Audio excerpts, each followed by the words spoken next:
talking, metaphorically. You can lift a car. All right. Hey, Blasphemers, hang tight. Derek Lambert is our guest, and we're about to start the show now.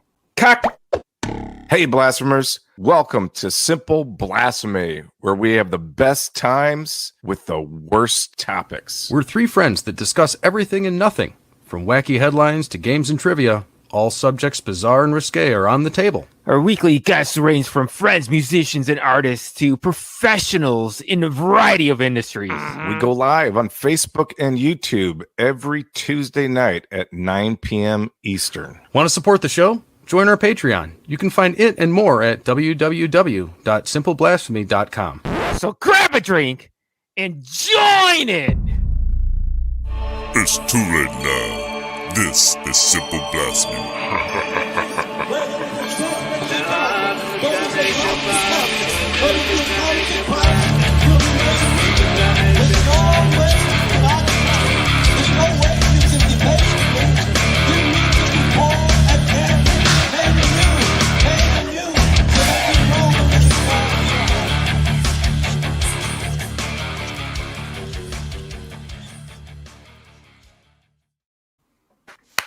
All right. Welcome to the Simple Blasphemy Podcast, all you blasphemers out there.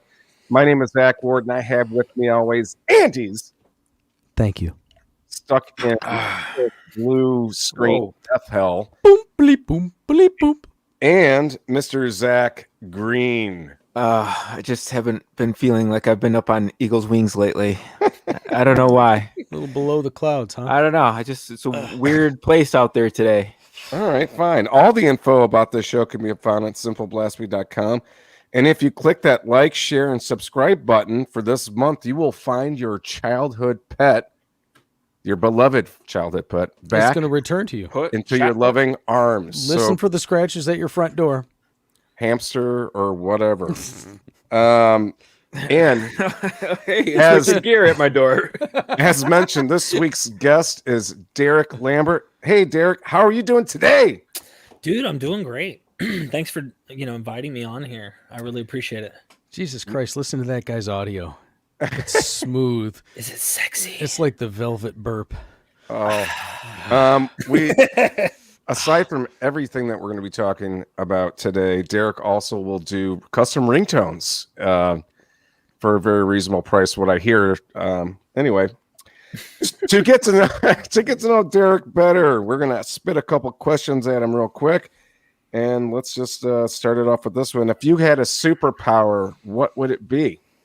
Ooh, oh man. Now you're not in a busy metropolitan area, are you? I'm not actually. It's city-like near Fort Bragg. I think my superpower would probably be like absolute genius.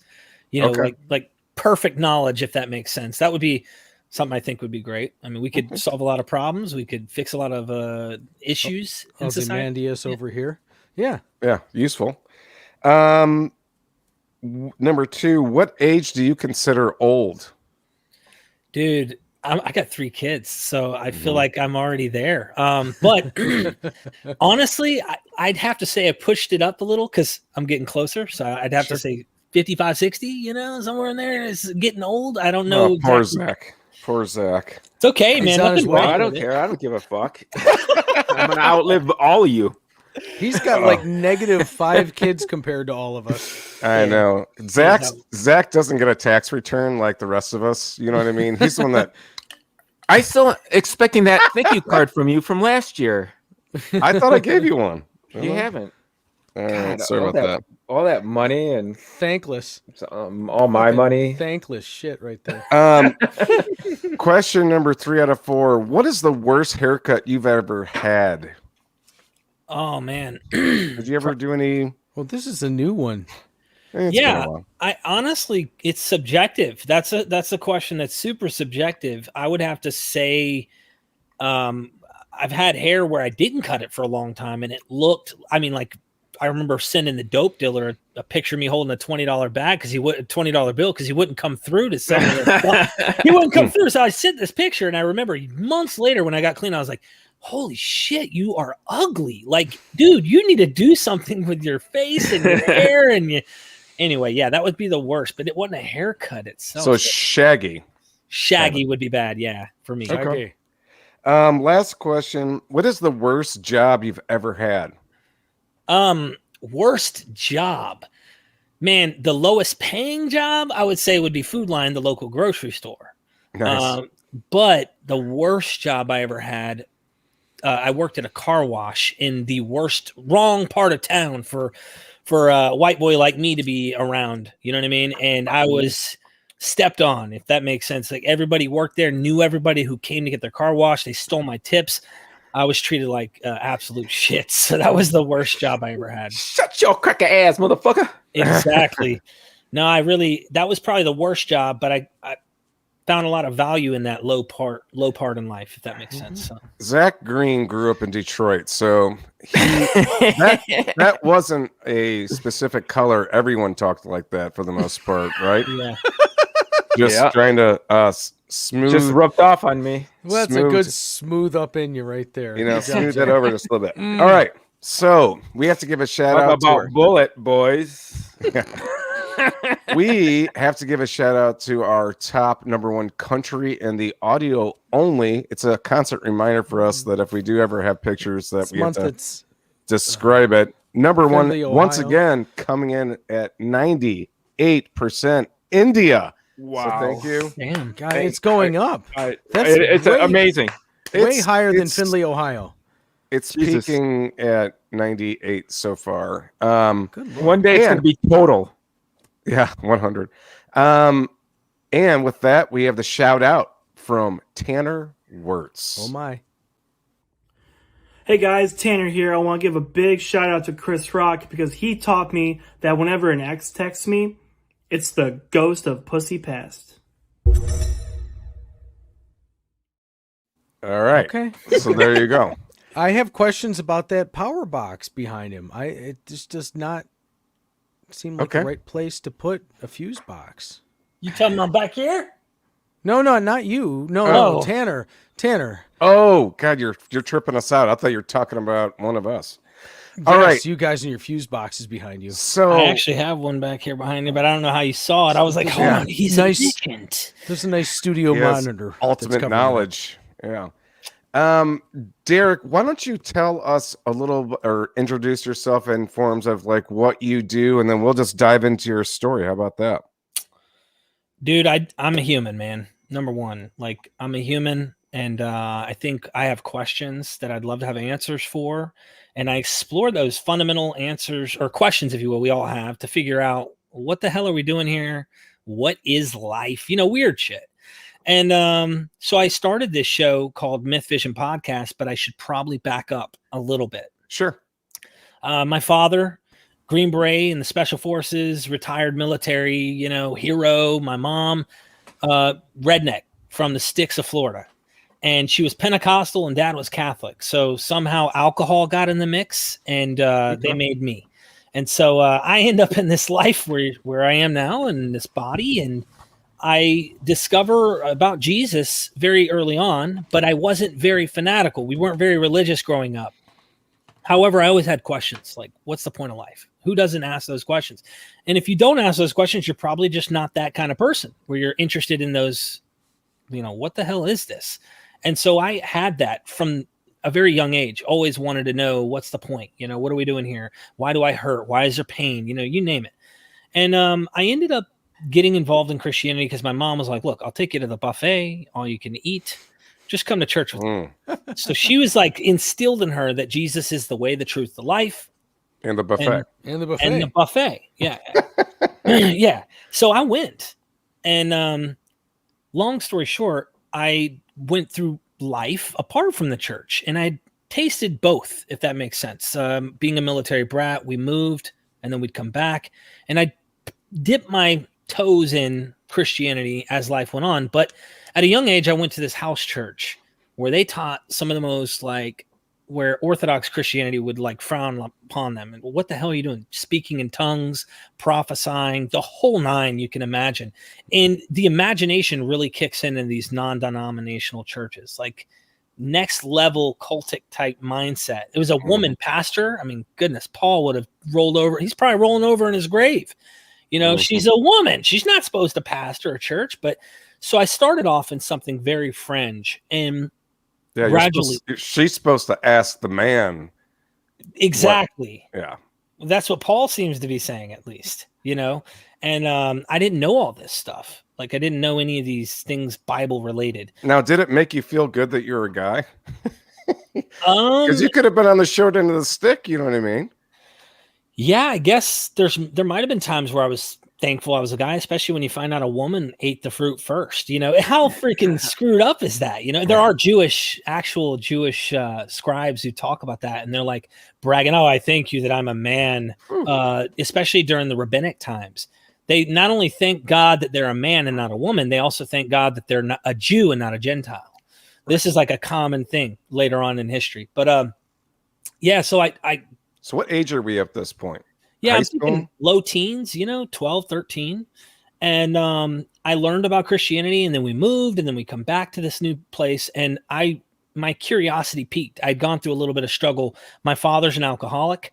Now he's sober, but you know, there was a lot of verbal abuse growing up, and it wasn't an easy household when you had to leave every other week because Dad would black out to the point of violence or whatnot, and we'd have to go live with someone else. And for a short time, and I couldn't understand why my dad would do this. Like, I wanted to know, why is he doing this? Well, at that time, it was spirits. You know, the damn devil got a hold of him, and goddamn devil. Exactly. Goddamn devil.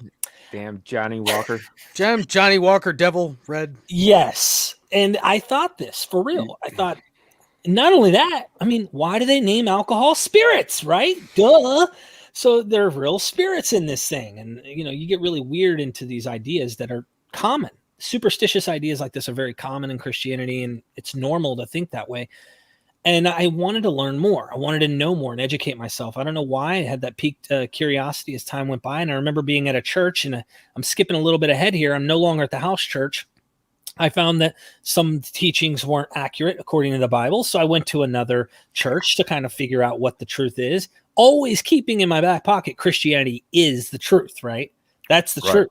My mom would never lead me into a place where there isn't truth. The pastor that I trusted, he's telling me the truth. I trust him. He's a good man. Right. So I ended up going and hearing this pastor preach from a place in the Gospel of John where Jesus says, "Tear down this temple and I'll rebuild it in 3 days." And the Jews replied, "It took us 46 years. But he said 40. He wasn't looking at the Bible. He misquoted it. Now, I was so literal about this Bible that I caught him making mistakes without looking at the Bible, because I had memorized so much of this and been reading it. I'm like, dude, I know more about this than he does. And that's when I went and approached him very kindly afterwards. I said, how do I get to where you are? Like, how do I end up becoming a pastor? I want to lead a congregation because I want to educate people and teach them. He said, go to this college down the street, Carolina Bible College, and you'll learn. And I ended up going. They changed the name since. It's Carolina College of Biblical Studies. And I got an associate's degree in biblical studies and theology.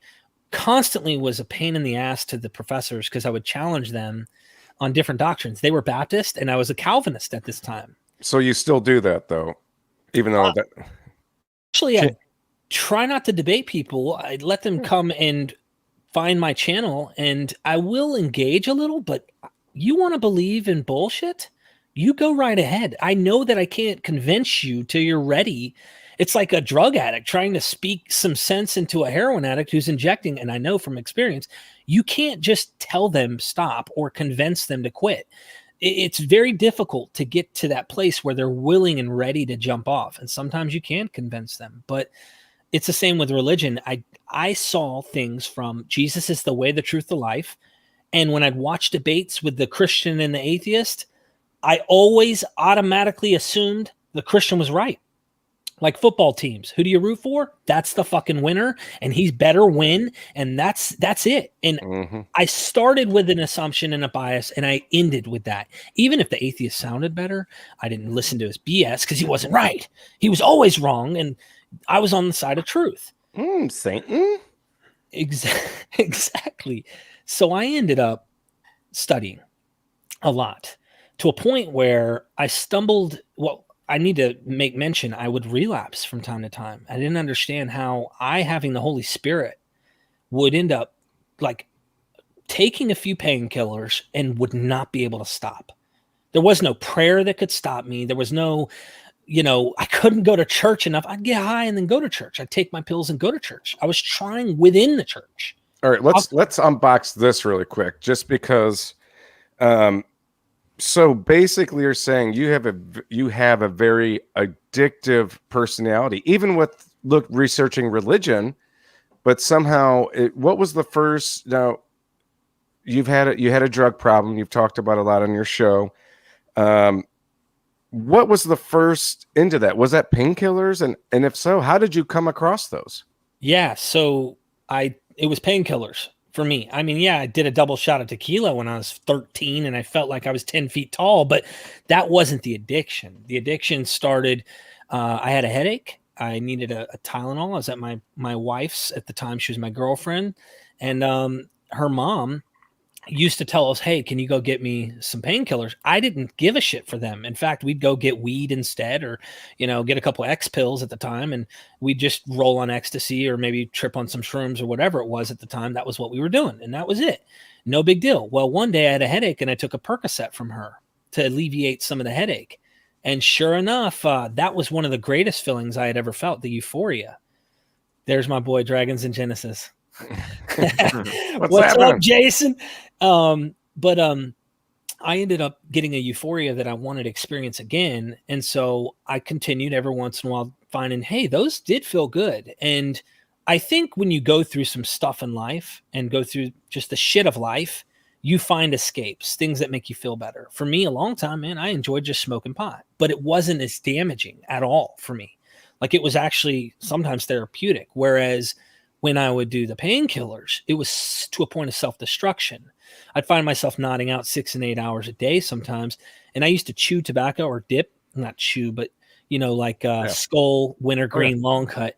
And I found holes underneath my teeth because I'd nod out with the tobacco in my lip for hours on the bed. And then I'd wake up and I'd be like, oh shit. And I'd take it out and I'm bleeding because it would rub raw and it would create holes, just damaging my life, and eventually close to ODing multiple times. And that would be the journey of my addiction, is starting with painkillers. I would say that was the number one thing, but I didn't think I was an alcoholic till later on. So then it became a whole nother, I'm just addictive, dude.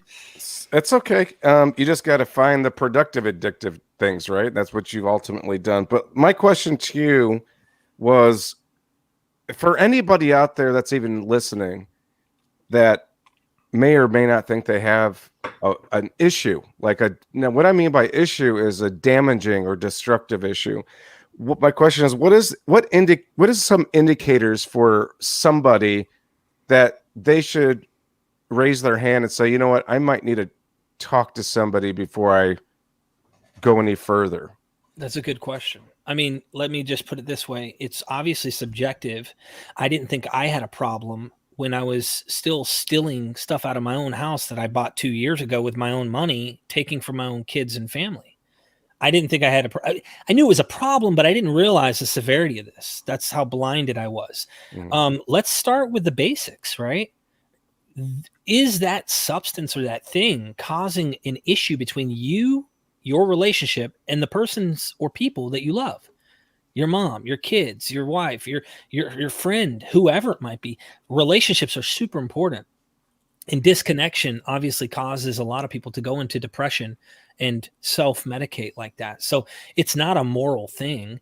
I think it's just a human thing. People want to take it, you're a bad person because you did this or that.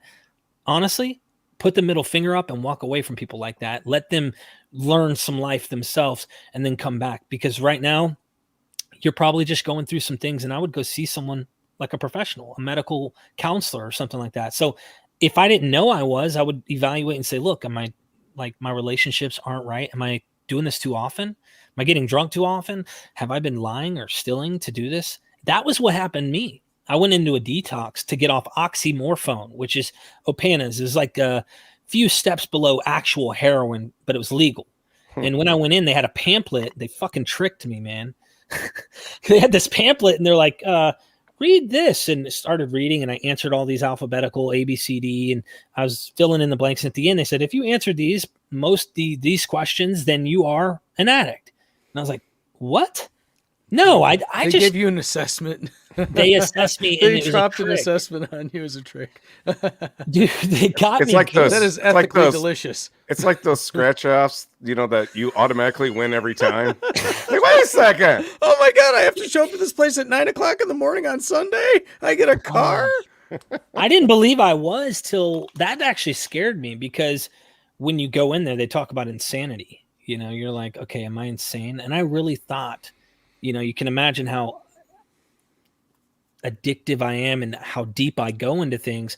I thought I was really crazy. Like, I really, really thought I was crazy. And hearing all these people talk about you can be restored to sanity, you can be recovered and do all these things, that I was insane. And I couldn't wrap my head around, how am I insane? I can't be insane. And I'd hear voices, not like a schizophrenic, but like in the back of your mind, that, you're talking to yourself mindset saying, just do one more pill. You can stop after you do one pill.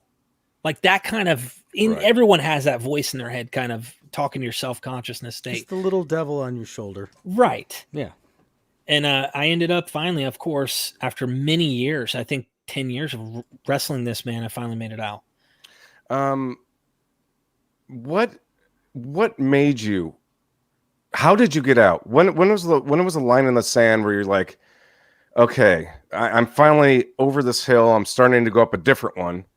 But what was it, that line for you? So there's a few things. At this time, I have a felony charge. I'm a felon. First offense, felony. Larceny charge that I'd done some dumb shit at a customer's house that I was working in when she was gone, and stole a bunch of stuff out of her house to, of course, make money and to keep my habit going. Number 2, I haven't paid my truck payment in 2-3 weeks. I'm just giving you a list. None of this is in chronological importance. Like, first one's most important. No, this is just a list of things, because I'm going to talk about my kids and my wife too. Number 2 is I've got a truck. It's $500 something a month, and I can't afford to pay that. So that's going to be repossessed. Number 3 is I have no money. My wife had kicked me out of the house and I'm homeless. Number 4, someone called the Department of Social Services. So I was going to have my kids taken away from me. And, my wife ended up kicking me out to prevent that from being possible. So if they did come and I wasn't going to stop my habit, she's not allowing those kids to be gone. So you can get your ass out of here and go figure it out until you're ready. And I'll be here. I love you. And I'm willing to wait. Dude, if there's a real angel that exists, it's obviously her. You know what I'm saying? Mm. So I must say that she's unbelievable to stick it out with me. And then one of the biggest things is I had parole, right? So I had to take your analysis, and they would see me and I looked strung out. Like I said earlier, man, my worst haircut, you'd be like, dude, something's wrong with this guy. I couldn't have made it in there without walking in handcuffs to the nearby jail. So I had all this pressure. And then my wife, my mom, my dad, everyone was like against me, I felt like. And so they all pressured me to go get help. And I went to this lady who was in recovery's house, and I detoxed at her house. And in that 5-6 day period, it was really like 3 or 4 days, I kind of started to really, the cloud lifted, the chemicals started going. I was in the worst withdrawal I'd ever felt. Took a half of a Suboxone, and it put me into precipitated withdrawals, the worst experience I ever felt in my life.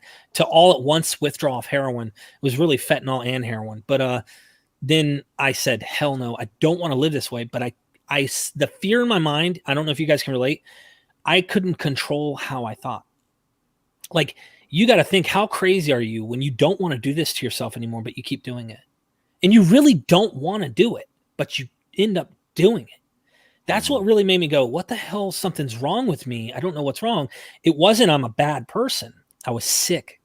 And so I realized I needed help. And I ended up getting involved in like recovery groups. And I think the biggest thing that was most therapeutic was I just opened up my phone 5 days while withdrawing off the fucking couch at my mom and dad, or at my house, actually. I'm withdrawing. I started telling my story. I was like, my dad's an alcoholic. I've been a piece of shit. This is my life. And that went viral. 1,250,000 views on YouTube for that one video. And then the next video I did, that ended up almost 1 million views already. And all I did was just document what happened. And other people reached out and said, I really relate. And dude, from there, it was the connection to humans. No matter what you believed, I don't care politics, I don't care race, I don't care sex, I don't care if you, whatever, man. Like, I loved you and I wanted to talk with you and you wanted to talk. And it was just a connection I made with people that kept my ass alive. And that's what I'm here for. In fact, MythVision Podcast, which is jumping forward, is all about connecting, but it's also to give you the rational, the critical view of these belief systems that are all out there that people are believing in. So yeah, how did MythVision start then? As we're diving into that, I was transitioning between being a believer and coming into more of a naturalist, atheistic position that I'm in now. And what was like that pivot point? Like for me, like believe it or not, for me, Penn Teller's book God No was my first into that, and then Christopher Hitchens, you know, the yellow one, Zack. Which one did we read? Why is it slipping me now? I don't know. Zach, you're slipping, man. Yeah, Zach's slipping. it's the Zacks are slipping. Religion poisons everything. Whatever. Yep, there it is. God's not great. How religion poisons everything. I know, What something like what that. was it? Now, were you going down the path at one point, being a pastor or a father, like religiously? A father. I was going to be a pastor of a church. Okay. For sure. I was going to college for that very reason. Yeah. The next thing was seminary. I had relapsed before I ended up going to that point. I'm glad I did. I think my relapses Instead of God. I can't imagine being in a position with knowing your 3 children need to eat, and this is your way of making an income. I don't know how you have serious courage, and my hat goes off to anyone who's able to say, I'm sorry, I'm going to follow truth instead of bullshitting this congregation and teaching these things that I find actually irrational and not common sense anymore. Well, there's one thing you can at least agree on, that being in the church as a employee, unlike any other employment, if you did start shooting up or doing drugs, they would just move you to another church, right? I mean, you'd still be employed. Depends on the That's church. That's Catholic privilege right there. I don't know about everybody else. Good point. Yeah, that's a They good got point. the money. They have a golden jet that comes and picks you up. Hey, I thought that was funny. That guy that I told you about that didn't know the Bible as well as me, who was a pastor, a few months later was caught cheating on his wife with women from that congregation. So he actually stepped down because the pressure's so intense, you almost don't want to stay in the position you're in. You know, it's like you're kind of pressured to have to leave. And why set yourself up for that kind of failure? I'm a guy, I think women are attractive. It's totally natural. My wife knows that. However, I love her and I respect her and I can self-control, especially if I'm not doing drugs. But I say that to say I would never want at this point in my life to be a pastor of a church that allows me to have one-on-ones with wives or women in the privacy of some room. I'm sorry, guys. I just don't think I'm being honest when I say this. I just don't think that would end well. I think eventually something's going to happen for me. Just like I can't relate to a Catholic priest who ends up doing the things they do to children sometimes. I'm just saying, I imagine when you're vowing your celibacy for the rest of your life and you're naturally driven sexually to want something, what do you think's going to happen when little pretty Tommy looks like he's a little girl? Or he hasn't, his Adam's apple hasn't come in or something or whatever. Maybe. Who knows? I'm just saying. I know, dude. I'm trying to be nice, man. Never heard that before, but it makes more. Dare I say it makes more sense now? So MythVision, can you give us just the elevator pitch for people that have never heard of it? I'm going to throw the link up once again. And folks, there are links in the description if you are also the audio listener. Ladies and gentlemen, have you ever thought?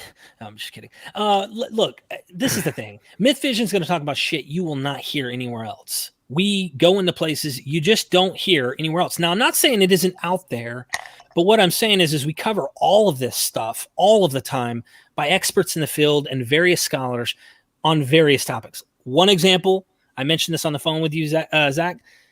Christians don't even know that in the Hebrew Bible, I don't even know if Orthodox Jews really, pay attention to this.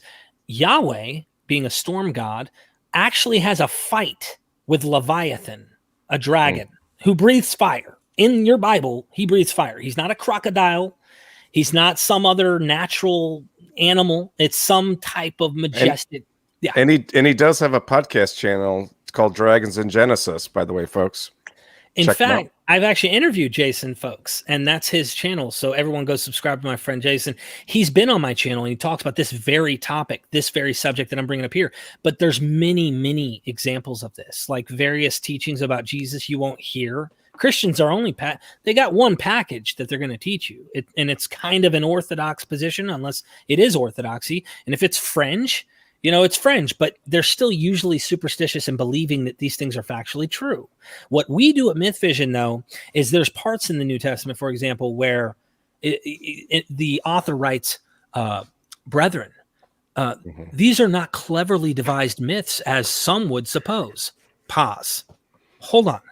There are people in the audience during the writing of this book who are saying you guys are teaching cleverly devised myths. I think I might agree with them. Unlike the Christian who reads these books and believes what they say, we're looking behind the scenes and trying to uncover, why did they just say that? Are they trying to cover up that they're cleverly devising mythology here? I think so. And so that's what we're about. You know what I mean? So before we get to Julio's question, because we do have one that came in from our chat here, this touches upon something, and I've always wanted to play this clip, and I'm really sorry, Zach Green. Oh no, we had, and I touched. Oh no, I'm sorry, just bear with me, Derek. Like I had mentioned, we had David Weiss, a flat Earth guy, and this was at the hour 1 mark or so. I remember it was like actually it's creeping up on 2 hours or something. Anyway, everything is creeping up. For the third time, Andy starts losing his patience because we've asked him over and over again, what's the purpose for all this stuff? And he's like alluding there's a higher power, and this is basically, you'll know now. In full disclosure, it was Zach Green's birthday, and Green already had a couple margaritas, so he was a little loosey goosey, but. I still mean everything I said, though. Yeah, I mean, this is one of those things where I say it every day. No one could give the right answer, but here we go. What's the question? I don't even understand it. Why are we being deceived? Why the control? Yeah. We've asked it a billion times. Yeah, well, it's all about controlling your mind and make you think that you're a slave keep you as a working slave for the elite. I'll tell you right now that football is what control. Am I doing here? What am I doing here? I don't want to fucking be here. I don't want to be here. I don't want to fucking wake up tomorrow morning and go to fucking work. I'd rather fucking go in my basement and paint my fucking stupid oil painting that nobody will ever fucking see, but it fucking means something to me. But I am fucking kept from that. The moment I come home from work, I am too tired to work on my painting, and I fucking go to bed and I start the whole process again. What am I doing here? Yeah, what am I doing here? Okay, so what Zach is saying, what's the purpose? Seriously, it's like I'm over this repeating cycle, and it's just like I'm literally going mad. I am. So let me rephrase this for Zach because you probably haven't seen our show. I fucking hit my fucking desk and everything went flying. I'm sorry. What Green is basically saying is that if there's a master plan. Dude, and we have it. No, seriously, like, why am I a puppet for somebody else? Well, you gotta get over that. Leave me alone. Leave me alone. Everybody, leave me alone. So, hold on. Address the digging through the. I'm looking. Every day I sit in my fucking hot tub. Every fucking night I sit in my fucking hot tub and I fucking look up at the stars and I fucking I don't care who I'm fucking to. I don't care who I'm fucking talking to. The sky gods, make believe. What am I fucking doing here? Why am I on a repeating fucking pattern? And nobody fucking ever fucking answers me. And it's the same thing over and over and over and over and over and over. I'm getting fucking tired of it. Okay. David, seriously, help me. Help me. What am I fucking God damn it, doing Green, here? I'm about to beat your asses. Hold on a second. What am I doing? David, seriously, what am I doing? What am Zach, I doing here? All right, I'm living on a planet right now that is literally going fucking crazy. What do I fucking do? Help me. Please help me. I pray every day for help. What do I fucking do? Your soul has a journey, and you've been ignoring it. You haven't been listening to your soul, so you're lost. That's all. So do you want me to answer the question Yes. from the caller? So the deepest hole ever dug is short of 8 miles. It's 7. So, Oh my gosh. one of the You notice how he completely eschewed the entire breakdown that our fellow was having. He's like, so do you want to talk about this thing that we were talking about a second ago? Because I really don't care. Gosh. The Antarctic aliens are coming to sodomize. So the reason why I played that is because I'm proud of that clip. That's that clip right there is going down into like the number one never seen video on YouTube of the history of YouTube, in my biased opinion. But anyway, it really proposes a really great question, and Zach is correct. Basically, Green, give him the synopsis of your going back and forth and purpose. All right, and this is weird. Now I got a lot to be thankful for in life. A lot, I got a lot of blessings. I have a lot of like talents and interests and hobbies that keep me busy. I think the biggest thing right now I want to do is just retire and be left to my own devices. But it's just like the days are so short, and a majority of that day is filled up with work, and then you got to add sleep to it. But I find myself driving to work in the morning, and then like there's like this vapor trail that I'm heading back in the opposite direction, like heading home. And and then it's like when I'm driving home, I see myself driving back to work. It's like it's folded in on itself, and it's so funny because it's like I'm driving to work. Here comes my vapor trail going in the opposite direction, and then like I flip myself off. No, I just here's the thing. Good luck, sucker.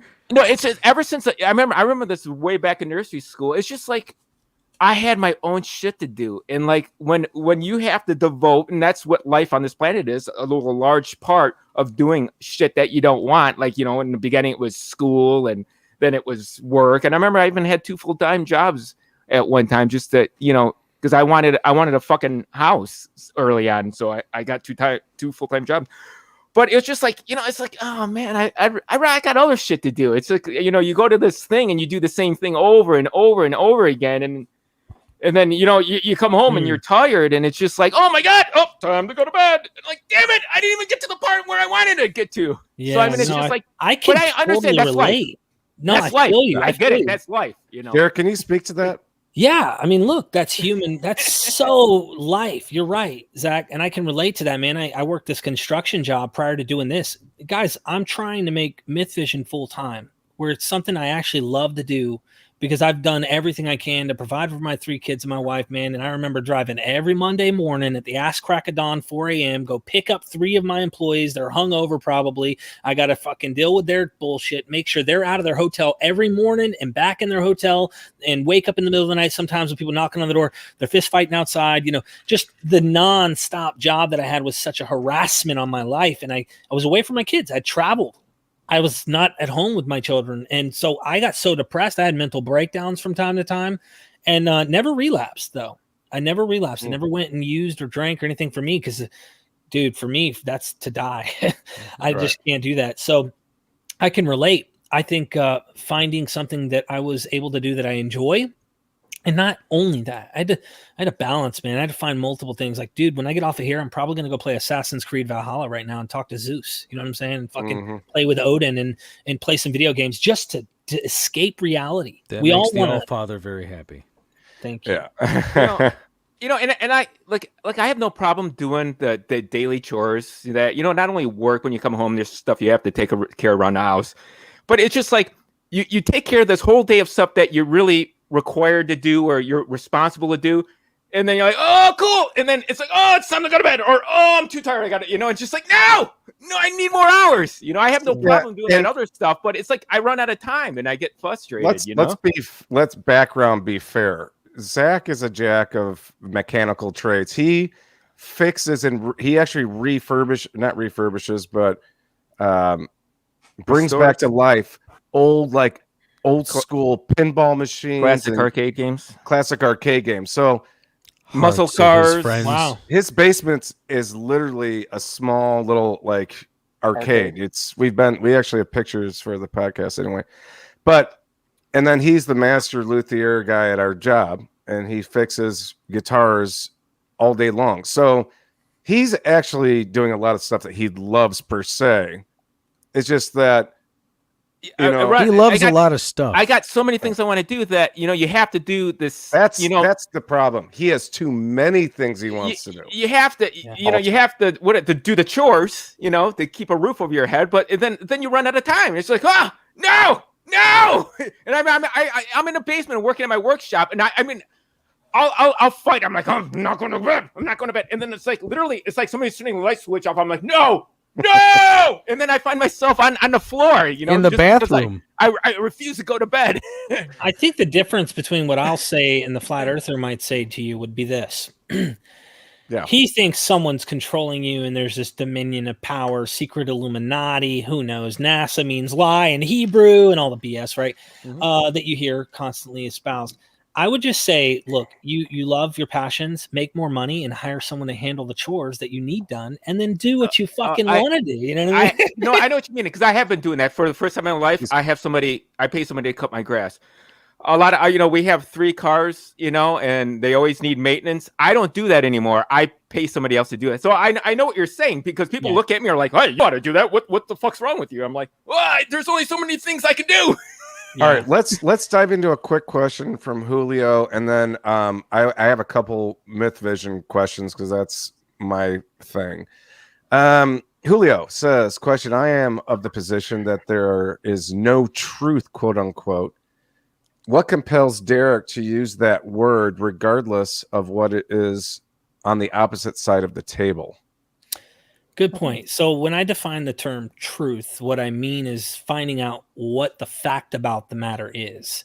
I don't mean it in an esoteric truth sense, like the truth is it's out there and the truth will set you free, like some Christian esoteric, spiritual, mystical meaning. I mean, searching for knowledge. Right. It's true that I'm holding my phone, right? I'm telling you the truth. All right. That's a definition for a fact that I'm actually, you know, holding my phone. Now, some people don't believe we exist, so it's hard to even get across that kind of idea to someone who doesn't even, you know, believe that we exist at all. This is all just a matrix and whatnot. Simulation. Right. Yeah. And I've heard of those arguments as well. I'm not sold on it. Not saying it couldn't be possible, but just I like that one a lot better than flat Earth. that is interesting. You know, I don't buy it, but it doesn't mean it's not possible. And for me, man, when I use truth, for example, finding out truth for me was finding out how fucking false the claims of the truth were. So for me, it was like the New Testament Gospels are mythology. And what do you mean by mythology? Oh, they're not literally, historically, actually true, like what the Christians claim. Oh, so the truth about the truth is that the truth is a lie. Well, hold a second, then. Yeah, I totally get that. Let's kind of unpack that a little bit. Only because you did the studying, and we have a unique opportunity of somebody that went to school for this kind of stuff. So the question is, the normal human today that's a believer is assumed that the Bible is a historical, you know, everybody knows this to be true document. Mm-hmm. But nobody I guess maybe the pastors do try to sell that, I suppose. But what do you find the disconnect is between this is the holy book of the truth and no, bro, this is a book of claims or parables? Yeah, I mean, that's another thing. Look, you said I went to school. Yeah, I went to school, but I learned more reading books than the college I went to. The only thing the college taught me was how to differentiate theological ideas, you know, angelology, demonology, and a little bit of stuff that was taught that I probably wouldn't have picked up unless I went there. But it wasn't really depth. And now I read material from people who are critical scholars, Bart Ehrman even, and others, Dr. Robert M. Price, you know, Dr. Dennis R. McDonald. We're talking guys with single and double PhDs and stuff in the field. And that doesn't mean I buy what they're saying on everything they say. I really challenge. And the cool thing and the advantage I have is I get to listen to 20, 30 different guys with PhDs who don't agree with each other and get to weigh in the balance and say, well, who makes more sense in this? And there's a couple different competing ideas. Or plausible. Yeah, what's more plausible? So what was your question again in specific so I can answer that, though? Well, So when the believer Mhm. believes that the Bible is this historical document of truths, they don't know that Mark was written before Matthew, Luke, and John, and boy, that was way after Saul/Paul did that, and the book spanned over centuries before these chapters, so to speak, were actually somehow finalized in some way, shape, or form. What is that disconnect for somebody that has read this? I mean, I've got countless people that I've read the Bible front to back, and it's the truth. And like, did you really read it? Yeah, I get what you're saying. I personally, I think it comes down to a subjective, emotional thing. The attachment I had to the Bible wasn't the facts in the book. It was my relation that I felt subjectively to the narrative. In fact, when I read it, it was no different than watching Lord of the Rings or something else where I related and I was there with Frodo and I saw, like it was almost like the imagination became true. I was Moses on the mountain picking up the tablets from God, or, I was there when the children of Israel were being in the Exodus out of Egypt. When you find out that didn't actually happen, that's like, holy crap, like that doesn't match. It's very difficult, in fact, impossible with cognitive dissonance when you're coming at it from that angle. It's like talking to people when Floyd Money Mayweather was going to fight Conor McGregor, and everyone's a McGregor fan that's a UFC guy, trying to talk some sense into them. We can go into different examples here, but I stay away from politics. But nonetheless, I just wanted to say, that like Conor McGregor fans are not going to buy that he's not going to kick the shit out of Floyd Money Mayweather. Come on, look at him. Don't you see the Irish in him? Come on, man. Like, he's going to do it. He's going to do it. And everyone's... And the guys who know boxing are like, look, there's in a street fight to the shit. Yeah, there's a science here, man. And you just don't know the methodology behind boxing to understand how he could dissect Conor McGregor. And you're like, dude, he's a beast. He'll whoop him, watch. And then what happens? I think that Floyd actually did kind of pace and let this thing stretch out to get his hundreds of millions of dollars. He wanted a whole bunch of and it was a great idea. It was marketing genius. It totally was. My family's they're very big boxing fans. Yeah. And you hear my dad and my brother, because I did watched not it know on that. YouTube. I watched it on YouTube, and after they had just sat there and went back and forth about it, I'm like, oh my God. That's what people don't understand about this, is that it's like symphonic music when you're talking about actual boxing.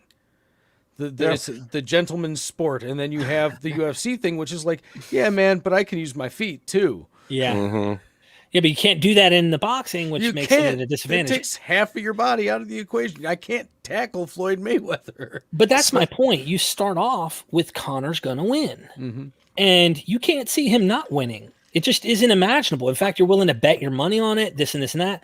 That's the worldview from the Christian who's reading this, who was probably taught by their parents. This is the truth.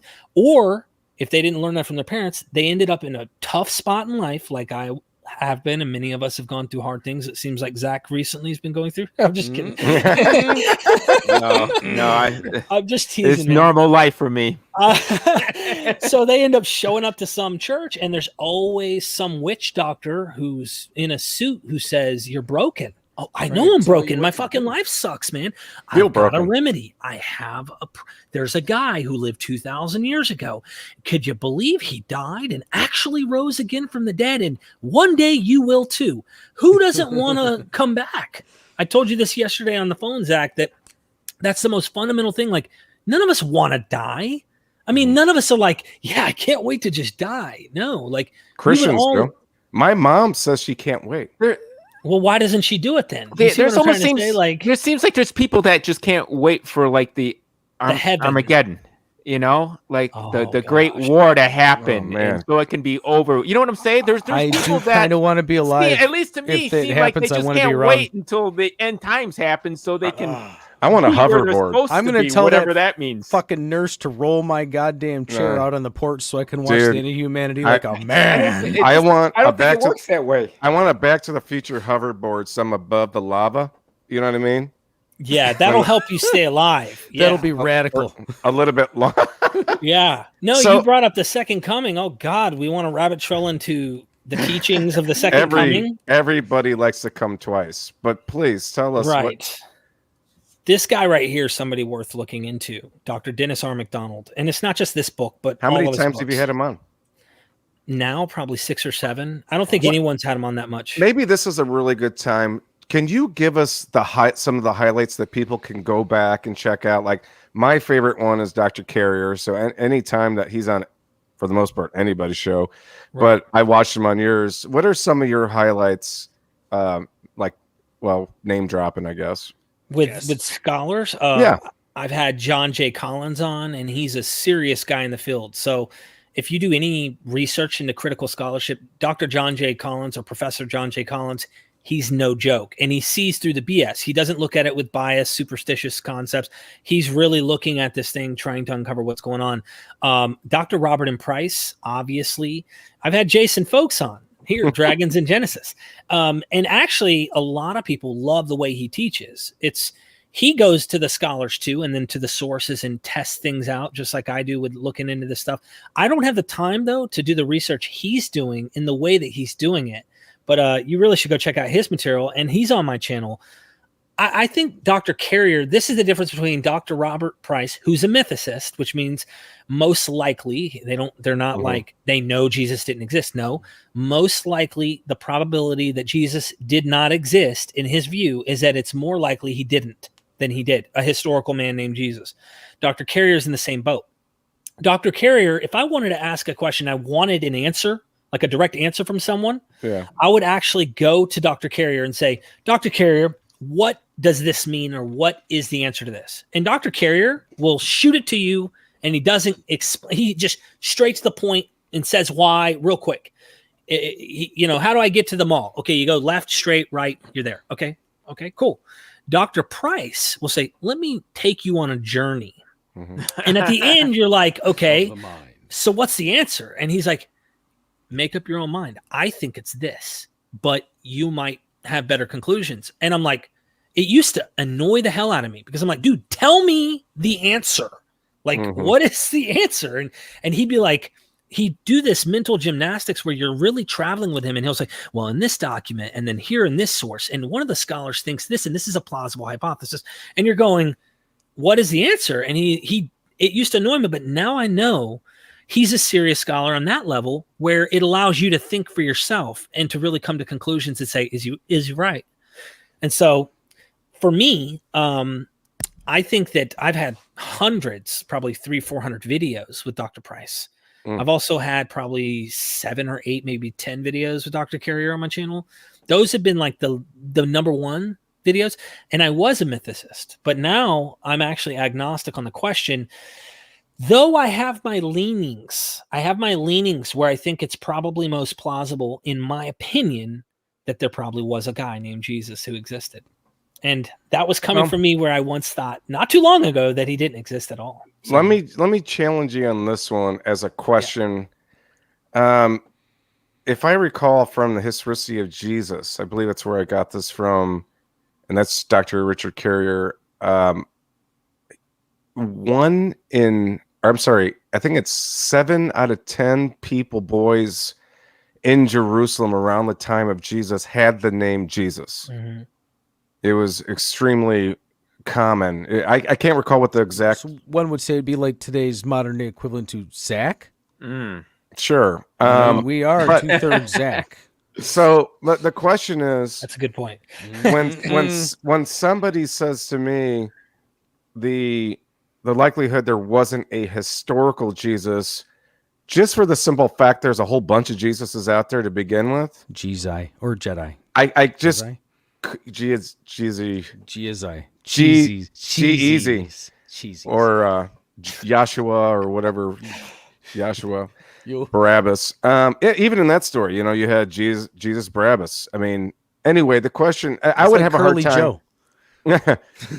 I would have a hard time saying there wouldn't be a historical, the potential of a historical person, for the simple fact Jesus didn't have a name that was.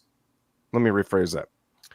Joshua didn't have a name that was uncommon. If it was like a seriously like Shequisa or a name that never existed before, like Vlahamiho Elon. or Elon Musk, yeah. Or perhaps like Prince. A symbol, perhaps. But the do you artist know what I mean? formerly known as Prince. Yeah, I mean, look, there's in Matthew, the Gospel of Matthew, Jesus' name is in a strange way presented. I must admit, it's difficult to say that this right here is just a historical guy because he says, or the author here, and I say he because there's no women that are going to write that shit. They wouldn't let him. They wouldn't let him, but also you can tell they're not very pro women-y in that respect. But especially in slavery. Women-y. Yeah, a lot of that. But Matthew presents in chapter 1 saying, and you shall, the angel says to Joseph, you shall call his name Jesus, for he shall save his people from their sins. All right. That conjunction is saying, call him Jesus because he's going to save his people. Mm-hmm. Now, like the term Jesus, that's like a term, not just a typical name, because the name Jesus coming from Joshua, the first savior, if you will, of Israel. He was a Messiah figure in the Old Testament, right after Moses, who saved Israel and went and conquered the land. And dude, they established the kingdom and all that good stuff, or at least not the kingdom, but the land itself was established. And that's the narrative. Joshua was a savior of Israel, a Messiah, a savior. Jesus is also presented in that fashion, saying he will save his people. Call him Jesus. Now, that doesn't mean there wasn't a guy, but it is very theological and mythologically based, using what they call mimesis and probably pesher or some form of, where they borrow from the Old Testament to rehash a narrative. And that's what I think is going on in Matthew. But that doesn't mean there wasn't a guy at the basis. And one of the arguments I would point to when it comes to the mythicist thing that I have a hard time with is that Jesus died in outer space. Now, don't get me wrong. Mm-hmm. Possible. It's very possible. In fact, someone like Dr. Carey has written a book, Jesus from Outer Space. Oh, yeah. Literally. It's worth looking into. And I totally entertain the idea as very likely. The thing is I think it's more likely with all the other writings we have from that time, not mentioning the name Jesus necessarily, but that a man was actually crucified. There plenty of Jews were literally destroyed by Romans in that exact fashion to act like they're right. It was like, go out there, get your popcorn, go check out the local, that guy's been writhing for 4 days. It's like writhing. It's like doing an 18-hole really quick before you got home from work. Exactly. Well, I stopped off and I witnessed the crucifixions for a little while. I'm sorry, I forgot to get the bread. Exactly. I got you a souvenir. I got you a souvenir. Look, it's a toe. I pulled a toe off. It plucked like a grape off the vine. Honey, I didn't lie. Here's the Jew's fucking toe. And look, here's the problem, though. I'm not saying it's not possible to say, because we have the idea of as above, so below. A lot of Jews and other people in the ancient world believed that there was a picture of what's here on earth. Axiom or whatever it is. Something like that, I suspect. Where it's above us. There's like a realm above us, and the reflection of the earth is also what's above. As above, so below. So this idea is possible that him being crucified on a cross in the Gospels on earth by actual Roman people, that's not mentioned by Paul. So the mythicists say Paul's absence of evidence there, he would have said something if he'd have known the guy was crucified. If his Messiah and Lord was crucified on a cross, why didn't he just say, Joe Schmo? He was living in Turkey. He wasn't anywhere near there. That's a good point. Also live in La Vida Loca. He wasn't. Yeah. He was. That's a good point. He was nowhere near any of this stuff, and it blows my mind. Let me ask you this, though, real quickly. Go ahead. Satan, the devil.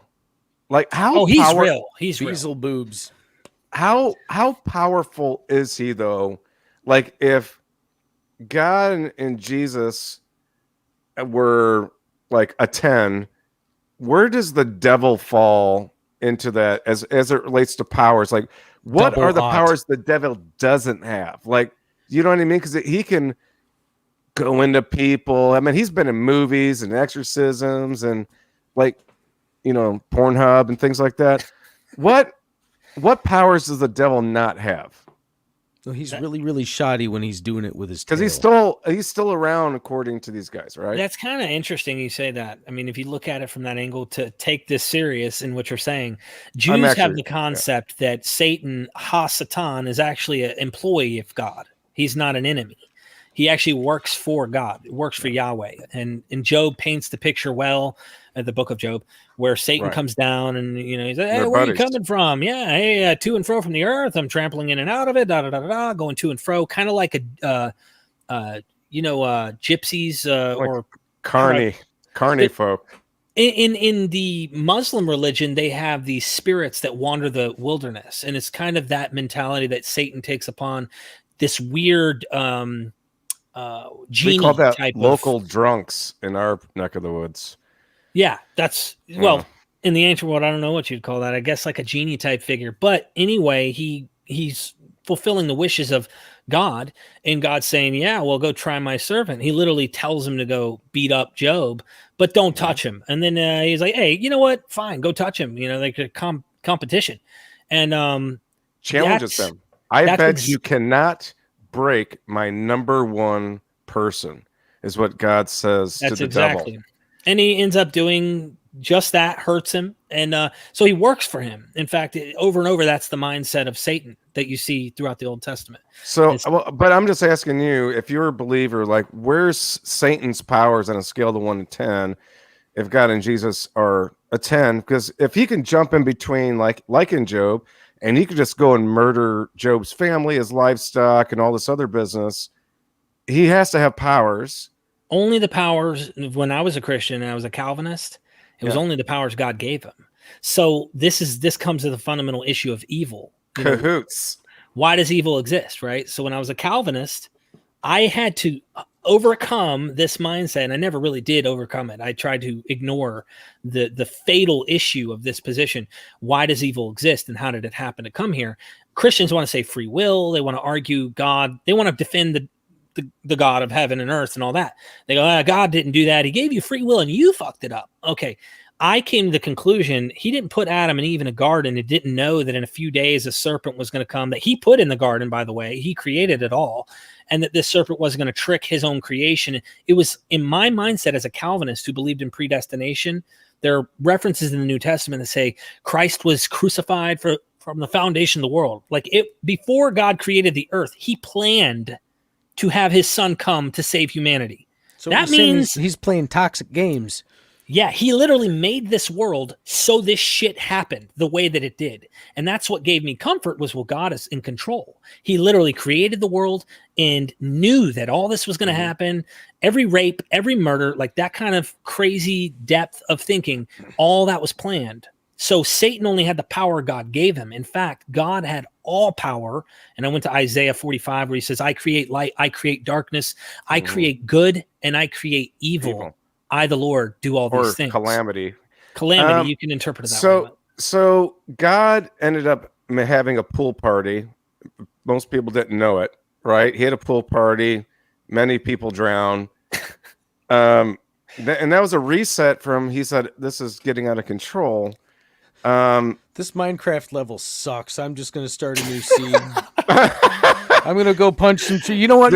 You assholes, you can punch the trees this time. TNT everywhere. Yeah, it's just when you get bored with a video game and you just start fucking off. Yep. Oh, yeah. Okay. I was trying to make the pool party joke funny. We have a couple questions in the chat. I want to get to those in just 1 second. If I could touch upon my own personal thoughts, because I've started to kind of write a book about my own journey with this specific subject, but at this point it's more for me than anything else. It's just figuring stuff out. When I started rereading Genesis, I thought he was looking for a Bible just now. He's like, fuck, I'm a heathen. Oh, I have it. I found my wife's box of Bibles up in the closet the other day. I actually I was a devout Baptist for a long time and now is turning to metaphysics, actually, which is awesome because she's having a really good time with it. Good. But I found this whole box of gold-leafed Bible. So here's the thing. If why wouldn't we had the moon at that point in Genesis? It was just a few chapters ago it was created, right? So if he had the tree of knowledge and evil, why wouldn't he just put it on the moon and made it big enough where you can see it? Like, that's the tree of, but you can't fucking get to it. Why? it doesn't make any sense. This story didn't start here. So this goes into why I'm not actually a Christian or a believer in this book anymore, and I realize it's mythology. Just like I'm watching Iron Man, I can relate to Iron Man. I love watching Iron Man movies. I get into that stuff. At the end of the night, though, I leave and I have to tell myself, sometimes I leave and I'm like, oh, that's fiction. I loved it, but it's fiction, you know? Yeah. So that story, actually, you got to check out the Mesopotamian mythologies, right? And find out where they come from. But also Dr. Price did an episode, Dr. Robert Price, that I interview all the time. He mentioned, and I might get the gods mixed up here because I don't know this like he does. He said that one of the gods, and I'll leave him unnamed, it might have been Odin. It might be one of the other gods. I'm probably not Odin, but Loki, you know, the trickster that we recently saw in the Thor movies, someone like him goes, and it might have been Prometheus. Anyway, he goes and God makes man to serve him in this mythology. Literally, God made men to serve him, kind of like the flat earther was talking about. You're all slaves of God, and or the divine. Really, he's putting it like other people are ruling you as slaves, but that's not very. Yeah, that's not too different from the weird interpretations by what's that Sitchin's guy who was saying the Sumerians had gods come to explore for gold and all humans. The Anunnaki, his interpretation's off. But either way, it's not too much different from that. This God ends up having men create mankind to worship him and to create sacrifices to him. And so from the meat from the sacrifices, this God would get the good meat, get that on a deer, you'd get the tail end of the deer loin. And the good parts, and then give the guts to Prometheus. I think it was Prometheus. Okay. And so Prometheus one day ends up taking the meat that was sacrificed and given to the god, and he switches the jars because they were big jars, and he puts the layer of good meat on the top and all the guts at the bottom and hands it to the supreme god. Perfect. He takes like a layer of the guts and the rest of it's good meat, and he eats it, and the god ends up realizing real quick he was tricked. Tom and Jerry. He was tricked. This is prior to the Bible. This is like old stuff. You're talking tablets in the Mesopotamian and Sumerian region, all the Mediterranean regions and stuff that predate what we see in the Bible. And the god gets infuriated. He not only curses Prometheus, but he curses mankind for this because they were part of this whole system. Well, look in the Bible, you got the snake being cursed with the woman. And in the Epic of Gilgamesh, where Gilgamesh is trying to find eternal life, or he's trying to find how to get immortality for his friend who died, so his friend can come back and live forever. Some god or being that lived forever said, look, you got to go deep down into the water, somewhere in this ocean, there's a plant. Go get this plant, and that plant could give you eternal life, have everlasting or immortality. He swims down. It takes everything of his effort to get this plant. He comes up and he's so exhausted, he takes a nap, and a snake comes by and literally steals this plant away from him. That's how the story goes. Bastard. This is the same story where Gilgamesh builds an ark to survive the floods. Right. This is where Noah in the Genesis narrative not only borrows from there, but definitely is taking from the most likely Mesopotamian, which probably came out of Babylon in those regions where this myth comes out of. So I like to uncover the stories behind the stories so that you can tell me, oh no, God told Noah. How do you know? How do you know it was Noah? Actually, that story ripped off this story, dude. And I don't really come at people like that. It's like being a band nerd and saying, you know what, this band would have been nothing if it hadn't been for this band that was derived from this blues guitar player that you never fucking heard of. The Germs were the first. It's the fucking Cramps, man. Fucking Cramps. So often people have like some form of linchpin. In your position, you have T-Jump that is, hey, God drowns babies. You have Matt Dillahunty about the whole slavery in the Bible. What's your go-to that questions, that you have a question for a believer to try to see, like, what are you doing here? Like, I didn't word that properly, but what's your go-to for questioning somebody that's a believer? For me, honestly, comparative mythology is the way. That's how I actually deconverted. it was a comfortable deconversion. It wasn't an all at once in your face, boom, it's all a lie. No, it rhymes. It was a very comfortable way of finding out, hold on, Jesus looks a lot like Osiris here. And Jesus his story actually borrows from the Old Testament a lot. So when I started seeing that it wasn't factually historically accurate, then it started to unravel. The whole thing started falling apart for me. And I was like, hold on, why? The question I had asked, and every person should at some point hopefully ask that believes, why do I think this is true and everything else is wrong? Not start with, well, the Bible's true, presuppositionalism. The Bible's true, and we start with that, and that's where it's the worldview that's true, and this is that. I'm asking this sincerely, not just saying that. Like, why did I think that Jesus was really God in the flesh, and I didn't think Osiris was really the divine? How do I know that the Baha'i aren't right? Because the Baha'i, they believe that Buddha, Krishna, all of these divine messianic figures are all really part and parcel of the same God showing himself throughout different periods in time in history. How do I know that they're not right? How do I know, and I asked all these questions sincerely.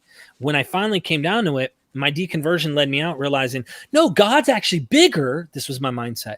Bigger. He's in everything. She is in all of these cultures trying to poke head out to show its true presence. And I love that too. I love that analogy of the 6 wise men of Hindustan. Have you guys ever heard that one? There were 6 wise men of Hindustan, to learning much inclined. They all went to see the elephant, though all of them were blind. And it goes into this elaborate tale. One touched the tail, one touched the ear, one touched the leg. And they all said, no, the elephant is a wall. The elephant's like a fan. The elephant's like this. And at the end, they're all yelling at each other, saying how wrong each other are. And there's another guy who's saying, look, they all disputed far and long, some poetic ending. And he says they were all partly in the right, but all were in the wrong. And so I came to that conclusion. All of these religions are trying to touch on the divine, and there's something bigger, and there's a metaphysical something, right, that's there, the foundation of all existence.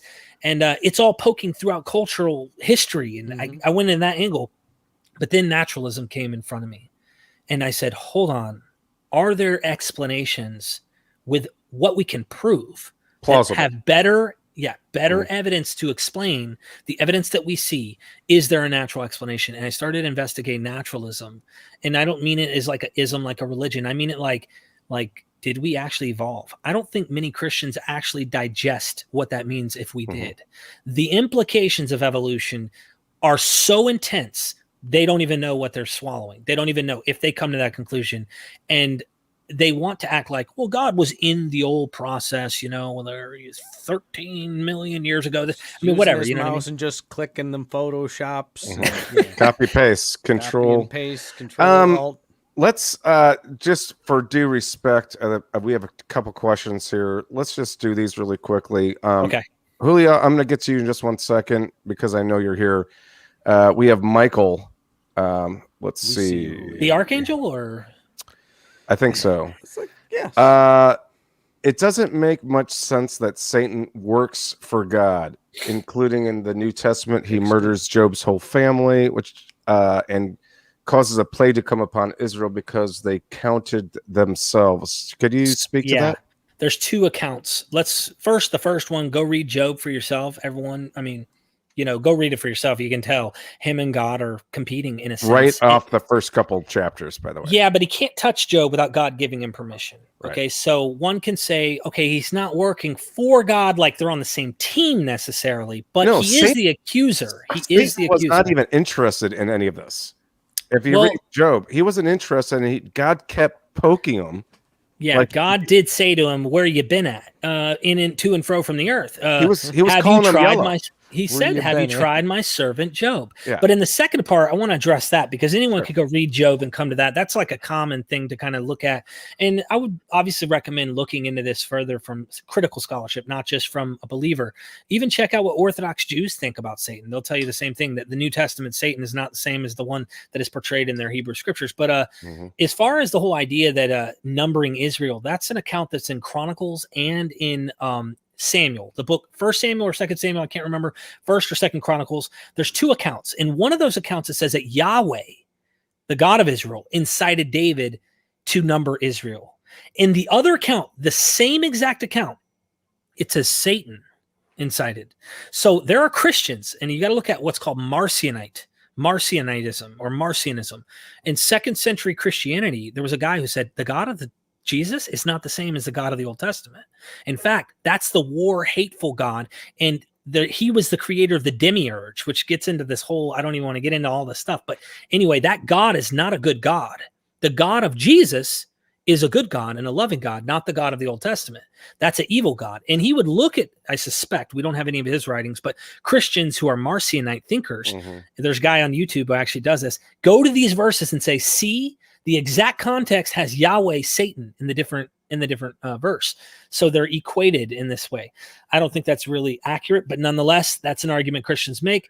And then I'll end on this. I just wanted to say that in the New Testament, Jesus says, no one has seen the Father except for the Son, him.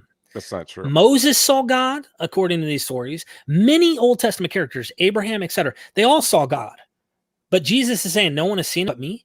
So is this the same God? And this is why Marcion said, hey, no, there's something wrong here. It's a different God. But gotcha. Yeah. God, I love this stuff. That's why I do what I do, bro. I love MythVision, man. Julio says, what does Zack think his life would have been like if he had not been exposed to religion at an early age? That's a great question. Or you could say if you were born in India. Well, on that note, I don't know on India. But if I didn't get exposed to religion, I do think a lot less harm would be done mentally for mental health reasons. I think that it's caused a lot of damage. You're broken. You need salvation. And that whole teaching is, it will change your life when you have the Holy Spirit. Why is my life not staying changed? Is the Spirit not powerful enough? No, of course not. I must not have it, is what I kept saying. I must not have the Holy Spirit. And I've begged God to fill me with his Spirit. And, sincerely, I really thought I'm following God. I'm God's child. And then you have to doubt that all the time. Can you imagine if every time you turn around in real life, your dad's relapsing, treating your mom like shit, and you guys are getting, tortured in the process, in a sense? And then you got to think your heavenly Father, who's supposed to replace your earthly father, because if he ain't here, I got to have someone here, and I wonder and have doubts if he even looks out for me. So I can't say for sure, but I hope that, I would hope that if I never was introduced to religion, that I would have been successful in a different way, because I've turned down many opportunities to potentially be more successful in different avenues that would have led me in different paths in life. Rather, I took the humble route. The least is the greatest. The last shall be first. All these principles to humble myself and be a servant to others, and never be proud of who I am and try to be successful and go for it. I was trying to take that low, humble path. I was reading my Bible in 10th and 11th grade in school. I'm just throwing a book up there as an example, but I was literally reading the Bible, and kids are going, dude, why don't you wait till you're 50 or 60 when you're about to leave Earth? And I was like, look, I love this book and I love this.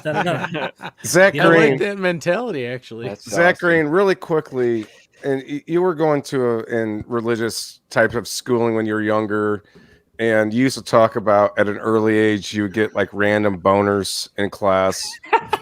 I did? Yeah. Well, you do now. No, remind me about this story. So I'm just saying, you're sitting in class, nothing's really happening, and the wind just went across your face the wrong way, and all of a sudden you're like, you can't go to lunch just yet because it's looking like you're trying to smuggle a tube of pencils the wrong way. Lunch isn't until 1:00, and obviously it's 12 o'clock high. Green, has religion made you feel like a piece of shit, like a sinner? I don't mean it like that. 12 years of Catholic education, private school. The way they package it, though, Zach, isn't. I'm sick of just being bad and you're gonna go to hell. This and Jesus Christ, fuck it. Yeah, but I listen to this religious channel on the way home from work every day. It's on from 1 to 4 or something. Anyways, this guy, I think he's from Ohio. I'm not sure. Bob Dukos. He's a really good debater. He knows his stuff. He knows his religion. He knows his science and everything. Really interesting to listen to. He does go off on other things, not always religion, but he said he came to religion at an early age, because he was talking about his early days. I'm like, wow, this cat's kind of fucking cool. I'd love to hang out with him. But then he found God, and his mindset was, I heard people telling about this God and about everlasting damnation or everlasting joy in heaven. And I thought to myself one day, like, you know what? If there's a small chance that this is true, I don't want to risk a short life of 70, 80 years by Octum's razor. not following it. It's only 80 years. If it happens to be wrong, that's no big deal. But if there's a chance that it is true, I want to be on the side that's right. Yeah. And the way I've always looked at that is like, in my mind, like, dude, you're being fake. You're being brought to some like way of life, being afraid of eternal damnation. Like with my life, it's just like, I learned from my neighbor across the street. I could say like he was my Jesus. I learned how, outside of like my uncles and my dad, this old guy that would just do always, anytime you were having trouble, all of a sudden he would just show up. Oh, hey, did you ever think about doing this? And it's just like, holy crap. And I learned how to live a productive, good, wholesome, peaceful, good life from him.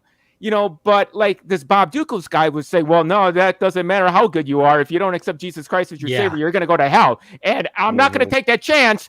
I'm gonna drink the Kool-Aid. And I'm just like, dude, you're being fake. You're coming to it on a fear base. Like with me, I'm just like, hey, I live by my own convictions. I just want to be a fucking good person, just for the fact of being a good person. It's great you say that, Zach. I gotta make a quick comment on that. And I love what you said there, because let's play that game. Let's pretend that this is a possible idea. You worship Jesus, you get into heaven. He ain't cooking you forever. Okay. Do you know this guy, I guarantee you, has not actually read outside of this paradigm, like any extensive reading. Once you find out about the Assyrians and their religious with Zoroastrianism and how they had a pool of lava at the end where you would go in, and if you were a believer or you were someone who was faithful, it would feel like a warm bath in milk. But if you weren't righteous, you would end up being tortured in this pool. Or let's go to the Greek ideas of Tantalus, where he suffers with water up to his lip and he's thirsty forever, but he can never drink the water. Okay, which god, for example, out of all of them, which one? You might pick the wrong one and just get cooked by that one. So why aren't you reading that material and considering, just as serious as you are about Jesus, all the other divinities? Why not? Yeah. Why don't we look at Osiris and Horus, Osiris, Isis? Look at them, and your heart is weighed on the balance of scales, and they could see if you've been righteous. At least they do it based off your deeds. Were you a good person or not? Not, did you believe in Osiris and say these special words into your heart? It's like, were you a good person? I hope they let the blood run out before they put the feather on the scale, just so it, does one of these deals. I always thought about that. Like, who the hell's heart weighed less than a feather? I bet everybody's fucked, man. Well, I hate birds, and I think the more north you go, the bigger the bird. You know what I mean? I would, like, if I was the ruler, turkey feather. I'd try to go buzzard, ostrich. Where the actual, like, the pin that they used to, like, that's how they signed the Declaration of Independence and shit. Feather quill. Yeah. Yeah, the whole fucking thing where it was like a saber in some way, like. It weighs 5 pounds, right? I would have. Franklin stabbed a dude with it. You know how there's always that one kid that eats boogers or he'll suck his own blood or whatever? I would make sure I had him. Like, when they take my heart out of my body, just, do me a good one and just suck the blood out real quick. Just drink me real quick. Make the heart. Wait. And put it on the thing. 1 less ounce.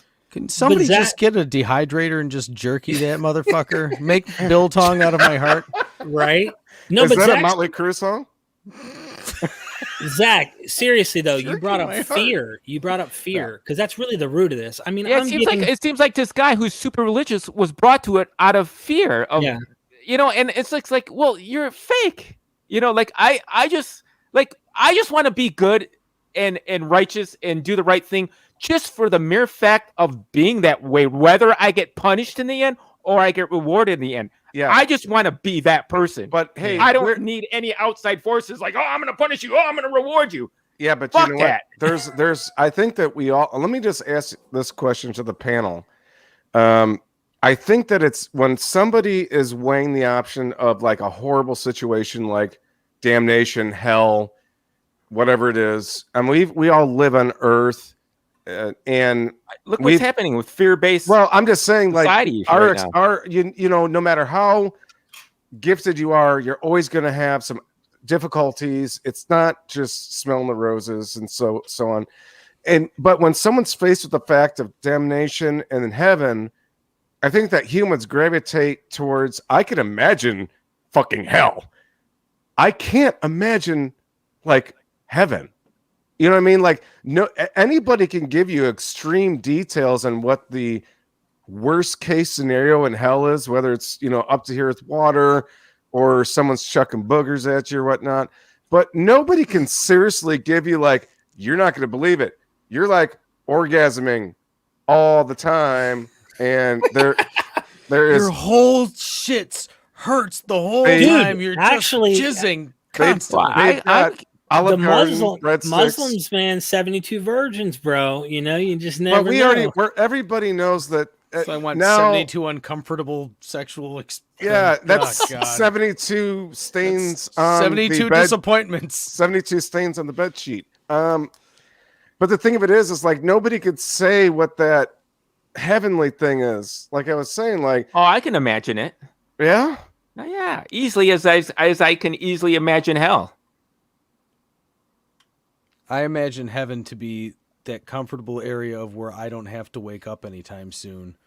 But you're awake enough to enjoy the fact that you don't have to. Zack Green's idea is he has plenty of time for whatever he wants. Right? That's and right. It's totally peaceful. Right. Yeah. And going to bed is not a fact that I have to just stay healthy, but just alive. Take a load off. Just rest your eyes. Yeah. You know, Zack Green, wake up when you want to. Zack Green to me, like him being peaceful is like going to look for a new, like, a new bed at Sleep Number. And he's the guy that's actually sleeping in it. Oh yeah. No, I know, dude. And as many things as I love doing and I'm always running out of time. There is still, I love sitting in a room with everything off and just sitting there and just doing nothing. I love doing that. Like my wife, she's constantly has to be doing something. She's got to be active with her artwork or this or that. And if she's not, she falls asleep. She just can't sit still. But like with me, like when I'm not tired and I'm fully awake, I there's nothing better than just sitting back with everything off and just doing nothing. Well, I love it. There's not enough time for that though. So let's just, we're going to have to call this one. We're already 27 minutes over. Derek, you have been an absolute pleasure. I enjoy this. Told you. Well, yes, this is kind of like been a laxative for flat Earth. Yeah. Hey, I appreciate it. You know, that's a compliment, right? I really, yeah. No, I do really appreciate that, guys. And there was so many things you guys touched on that I could rabbit trail into, and we just can't. We just don't have the time. Zach, we just don't have the fucking time, man. Nothing's That's worth why I it. get so frustrated. Go set up your paints to paint a picture and then fall the fuck asleep in front of it. I dare you. These are one of them, by the way. The paintbrush is in my hand and I'm on the floor. Mine's back there. This but is my one green of screen's in the way. This is one of Zack Green's paintings, by the way. And he numbers all of them. I mean, he's got bigger ones than this, but he's trying to make 250 oil paintings before I die. Before he dies, and this is number 28. Clearly, that ain't gonna happen. And I felt so bad. I looked up how many paintings did Picasso do before he died? Just paintings. There was like 8. I didn't realize 1,800. I'm like, fuck. But they are pretty amazing. I have them here. I'm supposed to be doing a Patreon thing with these paintings, and he keeps hanging them up and looking at them. I actually do have one. The yellow one one. has a sound. Mine has a soundtrack on the back of it that he wrote. The yellow one's right there. Okay. Enough about us. Derek, can you again? Where can people find you? I encourage anybody that loves to be intrigued. The one thing I like to say about Derek and why I reached out to him to be on the show today was simply because Derek's show Derek is you. Derek is the Inquisitor, and he has the leading people in the field, like legit leading people in their respected fields. And Derek is taking you on a journey with him. Top as men. Like he's like the senator from Ohio in a certain degree. And that's why I love your YouTube channel. And even he said, fuck you, I'll never be in your podcast, you piece of shit. I still would watch just because the content is so good. Well, Derek, he's giving you licensure. Go ahead, tell him to fuck off. Well, Zach, fuck off, by the way. Well, Zach, fuck off. No, but thank you for inviting me. And yeah, that's actually my goal, is to like document kind of my own inquisitive journey on discovering these things and wanting to know. Like, I've changed my mind quite often, even in these episodes, and went from mythicist to Jesus was a sun god, and now I'm not so sure. And it's all astrotheology and allegory to try and protect the book. Now I'm like, oh shit, they really were believing in crazy stuff, and they actually thought some of the stuff was really going to happen, and it didn't happen. But I just want anyone who's actually looking for more than just the package that 2 billion people on planet Earth are looking at because they were told to look at, and they're packaged that deal of fear and what's going to happen to you after you die and all that stuff. If you have that, man, come check out MythVision, and I'd love to have you guys come and look. I don't have all the answers. I have far from it. In fact, I know now from learning as much as I have how much I don't know. That's why I try to get the PhDs, and even they will tell you how much they don't know. But that tells you how much people who don't fucking know what they're talking about, who say they know that the earth is flat or this and this and that, you really got to take that with a grain of salt and go, okay, why am I listening and believing in this guy? I need to be critical. Be critical of everything I said. I respected the question about, is Satan working for Yahweh? Like I like criticism. I also like encouragement, but I encourage everybody to try and do that. And that's what I do on my channel, man. Yeah, it's a great channel. I encourage everybody. It's just, I want to say encourage a couple more times in case you're playing that drinking game. Encouraged. That's like if you go to Anthony's Anthony's thing, every time he goes, you took a drink, I think you'd be a dead man. He's the most patient. Anyway, please go check out MythVision Podcast. You'll probably see me over there from time to time.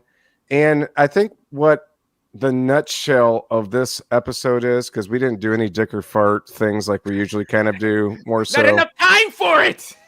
Yeah, Amanda's on next week. Good.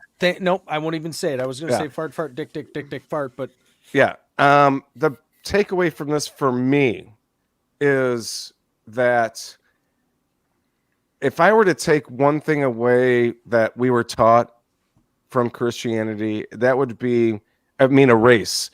The one thing people say is, don't be a free thinker. Don't research things. Don't look into this. Don't worry about it. I've got you kind of a mentality. The one thing I think that all 4 of us here could say is, no, I want to research. I want to change my mind. Any conversation that Green and I have, or Andy or whatever it is, change my mind. I'm open to that. Derek, I know you're that way too. You openly admit, honestly, lovingly, I've changed my position on this. The more information. That is the most honorable, respectful position someone could possibly have, is that I'm open. And I think that's where that story of the Garden of Eden is about, the tree of knowledge, is that we eat off the tree of knowledge. And when we do and ask questions and research and get everybody's different perspectives, once you do, you can't really live in blissful ignorance anymore. And I think that's what that story was. At least to me, it was a parable about that. Once you eat off the tree of knowledge, you can't live in your blissful paradise of ignorance, because now you know what's out there, and now you have to live with the consequences of such. There's a serious fear that comes with, and here we go with the word truth, right? What if, just think about it. What if we evolved? There is no God. The universe in some way is able to have always existed in some sense. It expands, it contracts, whatever, multiverse, you name it. It's always been there. There's no God. And we have just the right ingredients that over long periods of time, things like this could spontaneously come up. such as ourselves? What if that is the answer? What if the answer is when you die, that's it, and you get to rest, and that's it? You rest in absolute peace. A lot of people are afraid of that, and I don't blame them because we're attached to the loved ones that we have. I understand why these sound so good, these religious systems, and you'll get to see your loved one. It's a great selling package, and it motivates a lot of people. But for me, I wanted to know, and it's a scare. I was afraid. Yeah, it's scary. I was afraid. And now I'm like, okay, well, I'm not as afraid. Well, and I do take that as a possibility, and I have come to like not be afraid of it. They're like, that really isn't as hellish as everybody thinks it is. Mm-hmm. Just like that dreamless sleep. I also I'm going back to the place I was before 1973. I'll be back there. That's kind of where I'm saying, Derek. Exactly. I mean, I don't know that I've researched as much as you have, but that's what my passion is researching all this stuff. And the one thing that did change my mind, specifically if I was to reword what Zach was saying, because that's what I was thinking at the time. I'm not copying off you, Green. So I'm trying to say. No, you can if you want to. The I can't remember who said it, but when it came up in a debate or something. Well, what are you going to do when you die? What are you going to do? You know, aren't you going to be worried when you're about to die? Heaven, hell, blah blah blah blah, yada yada. And the response was, "Well, did you worry about anything that before you were born?" Mm-hmm. No. You don't have a worry you were a fart in the wind. Not even that. Not my favorite Elton John song. No. But that's the way it is after the likelihood that after you pass away. You pass the gas, apparently. Yeah. When the rain comes in. There, I talked about farts. Yeah. Anyway, Derek, thank you so much. Welcome, Green. We hope that in the future we might be able to work you on and have some more. Yeah, it's been a blast, Eric. Really Thank awesome conversation, man. Loved it. Thank you, man. Keep it up, but please, folks, MythVision, find them on YouTube is the most fruitful one because you could visually see everything. Other than that, anybody else got anything before we get out of here? I'll just say I'm on Facebook. Yeah. I've got MythVision, podcast group on Facebook. If you guys want to come harass me there. If you want to see what we have going on, the group isn't full of atheists only. There are some practicing Jews and open-minded folks. They may not be as open-minded to go to certain places. They still have beliefs in some things, but there are various people in the groups who are, talking a lot of these ideas. And also the YouTube channel, which is really big that you guys know about. I really, that's a big thing. But the website, mythvisionpodcast.com. I have a Patreon just like you guys. I'm trying to grow to make this thing where I can do this full time. And it's not the only thing I do right now, but I want to make it the only thing I have to do in terms of work-wise to provide. That's the goal, at least. And you guys are obviously really cool, man. We are our Patreon Thanks, supporters. We make our ends meet, and if somebody comes on, that's fine. We're not really trying to encourage anybody just to start shelling us money. We're three jackasses that get to have conversations with people. By all means, please support Derek. That's yes. Way more. He has a better mission in life than what we have eagle's wings with which to lift you up. I don't know if it's a better mission. Let me help you guys with something I think is awesome about what you guys do. Entertainment is some of the best things you can have, and what you guys do, bringing comedy to life, is so important. Sometimes what I do is scary for people, just as scary as someone who's saying you're going to hell. Some people would rather just hold on to their beliefs, and they'd come hang out with you, talk about farts and fucking whatever else. They want to hear something funny and not being so serious. Like with me, you could tell I could get real serious. Okay, there's a Mesopotamian mythology that's borrowing from, and you're like, okay, damn, he's taking this shit serious. Yeah, I am, but we all have our pros, and you guys coming on, talking, and letting people escape. I guarantee you, someone got off work today and listened to you guys hang out talking with me, and we're like, dude, yes, this was awesome. You know what I mean? And relaxed. So there's at least a couple of them. I was one of those guys. Woo! Yeah. There's gonna be a few you assholes that are gonna say how unprofessional we are, and guess what? We are.